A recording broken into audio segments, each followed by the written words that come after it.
Salut à toi. T'arrive-t-il de te sentir impuissant ou en réactivité face à la souffrance dans le monde? Et d'ailleurs, sais-tu pourquoi les hommes souffrent dans le monde? Si cette question t'interpelle, alors reste avec moi, car dans cette vidéo, je vais te partager le point de vue de la Bible essénienne sur une des origines de la souffrance de l'homme dans le monde. Je me présente, je m'appelle Stéphanie, je suis élève et enseignante de la tradition essénienne et dans cette vidéo, nous allons aborder la question de la souffrance humaine à travers le point de vue de l'archange Raphaël, notamment dans son psaume 116.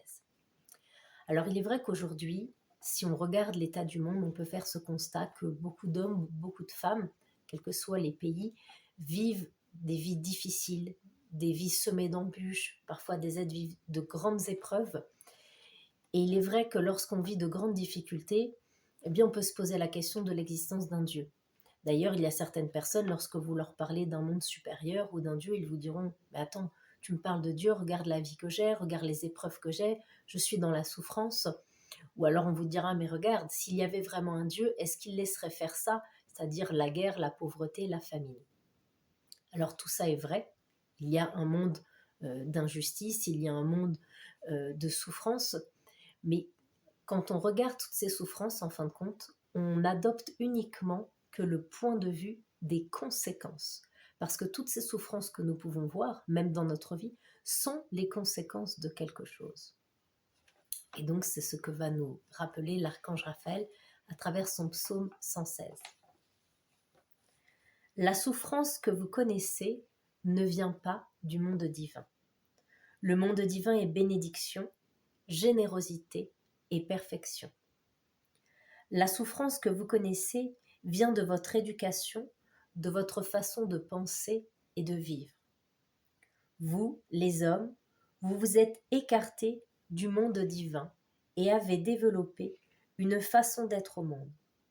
Elle s'est transmise et propagée de siècle en siècle à travers une éducation qui vous a conduit à l'enfermement et à la souffrance que vous connaissez aujourd'hui. Cette souffrance est un message. Vous n'avez pas pris le bon chemin.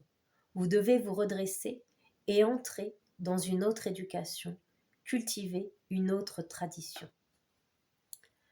Alors il faut savoir que l'homme, lorsqu'il arrive sur la terre, il possède ce qu'on appelle le libre arbitre, la capacité d'engendrer soit le bien, soit le mal. Aujourd'hui, lorsque vous vivez dans un pays, vous avez donc des dirigeants, des gouvernants, qui bien souvent font certains choix qui ont des conséquences. Beaucoup de gouvernants font le choix de la division, de l'égoïsme, de la domination du pouvoir et de l'argent. Et de cette manière, ils asservissent leur peuple. C'est-à-dire que par leur choix, ils vont engendrer des conséquences. Vous voyez, quand on parle par exemple de karma, qui est donc cette loi de cause à effet, je pose un acte, cet acte engendre des conséquences. Eh bien, c'est exactement la même chose avec les gouvernants de nos nations. Ils engendrent des actes, ils prennent des décisions qui ne reposent pas sur de la sagesse, et cela engendre des conséquences, et ce sont les peuples qui payent les conséquences. Car vous avez un karma qui existe au niveau individuel, vous récoltez ce que vous avez semé d'un point de vue individuel, également au niveau familial, vous récoltez aussi certaines choses de vos aïeux, mais ce processus de karma existe aussi au niveau national, au niveau de vos nations, c'est-à-dire qu'un peuple qui vit dans une grande pauvreté, eh bien, il est tributaire de ce que ses gouvernants ont mis au monde et donc le peuple en paye les conséquences. Donc là, c'est une des origines de la souffrance. Ça permet de mieux comprendre les inégalités. Ensuite, il y a le fait que l'homme, il s'est coupé du monde divin, et cela depuis des siècles, et finalement il est devenu un petit peu comme un orphelin, un peu comme un enfant qui n'a plus de cadre, plus de règles, il n'a pas les bonnes orientations. Et du coup, le fait que l'homme devienne orphelin, ne reconnaisse plus son père et sa mère, les mondes supérieurs, en fait, le monde du père, du ciel, et le monde de la mère, la terre comme ses pères et mères, et bien du coup, il pense qu'il peut faire tout ce qu'il veut sur la terre sans que cela ait de conséquences. Et donc, eh bien, il va vivre des souffrances parce que il est comme un être mal éduqué. Et en plus d'engendrer des actes non vertueux, eh bien l'homme il va avoir tendance à dire que c'est de la faute de Dieu s'il souffre. Et donc, de cette manière-là, il ne se remet pas en question. Car lorsqu'on vit des souffrances, il y a les souffrances que nous avons générées, nous, individuellement dans notre vie, par certains de nos actes. Il y a également les souffrances que nous récoltons de notre hérédité, de nos aïeux. Parce que, vous voyez, il y a cette notion de dette. Si vos parents étaient endettés toute leur vie, quand ils vont décéder, vous, en tant qu'enfant, vous allez devoir payer leurs dettes dans le monde physique, de la matière. Mais cette loi, elle fonctionne dans tous les mondes et également dans les nations. Donc voilà, c'est une des origines de la souffrance. Voici ce que nous dit ensuite l'archange Raphaël.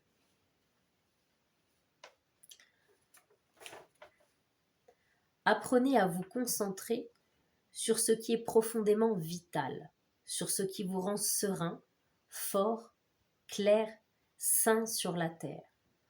Occupez-vous avant tout de ce qui vous concerne, de ce qui vous rend fort, stable, clair, en harmonie, efficace, juste, léger et vivant. Alors effectivement, cette réponse pourrait paraître un peu légère, parce qu'on se dit, mince, il y a énormément de souffrance dans le monde, qu'est-ce que je pourrais faire? Mais ce que l'on peut faire, c'est toujours à son niveau. Ça va être toujours de trouver à l'intérieur de soi les belles choses que l'on porte. On va devoir se concentrer sur les choses qui sont positives dans notre environnement et de les faire grandir. Ça commence aussi par faire grandir sa conscience. Parce que la conscience, en fait, c'est comme une graine. Il y a quelque chose qui va germer dans ta conscience, qui va grandir, mais cette prise de conscience, en vérité, c'est une pensée. Et les pensées se transmettent d'un être à un être.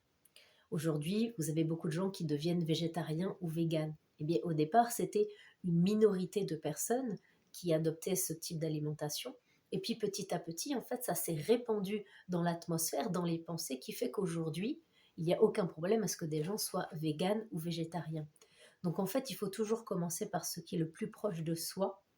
Et donc, d'éveiller cette conscience, d'éveiller le beau, le positif tout autour de nous, et ça rayonnera. Évidemment, il faut être réaliste que la souffrance, on ne va pas en sortir en un claquement de doigts, c'est sur des centaines et des centaines d'années, car l'homme, il a besoin réellement de se rééduquer, d'éveiller une nouvelle conscience, et si chacun de nous, individuellement, on éveille une nouvelle façon de penser, plus respectueuse, plus vertueuse, et bien petit à petit, ça rayonnera sur notre environnement. Ensuite, l'archange Raphaël nous dit « L'homme doit être sur la terre celui qui régule les énergies et équilibre les mondes par son union avec la grande sagesse du ciel et de la terre. Il ne doit pas être celui qui amène le désordre et la souffrance partout où il passe. » Donc l'archange Raphaël nous invite à retrouver notre juste place. En fait, l'homme, il est un intermédiaire. Si vous regardez bien, vous avez le monde du Père, du ciel, et le monde de la mer. Et lui, il est au milieu. Il est comme un trait d'union. Ça veut dire qu'il doit unir ces deux mondes. Il doit recevoir l'intelligence du ciel et puis les manifester jusque sur la terre. Donc l'homme, il doit juste retrouver sa véritable place, prendre conscience qu'il n'est pas seul dans le monde, qu'il y a tout un monde qui est régi par des lois, par une intelligence. Il doit pouvoir s'éduquer et s'y conformer. Et ayant trouvé sa juste place, il doit trouver les dons que Dieu a mis en lui et les faire fructifier. Ainsi, toutes les situations qui vont se présenter à lui, il pourra les équilibrer. Alors évidemment, c'est un chemin de travail sur soi, d'observation, de méditation, mais encore une fois, c'est toujours un pas après l'autre. Et si l'homme prend sa juste place, eh bien il va être celui qui équilibre les mondes et qui permet d'éviter qu'il y ait le désordre et la disharmonie. Donc voilà, le chemin du bonheur se trouve à l'intérieur de nous, à travers les semences divines que nous avons reçues à notre naissance. Je vous souhaite une très belle étude de la Bible essénienne et je vous dis à tout bientôt pour un nouvel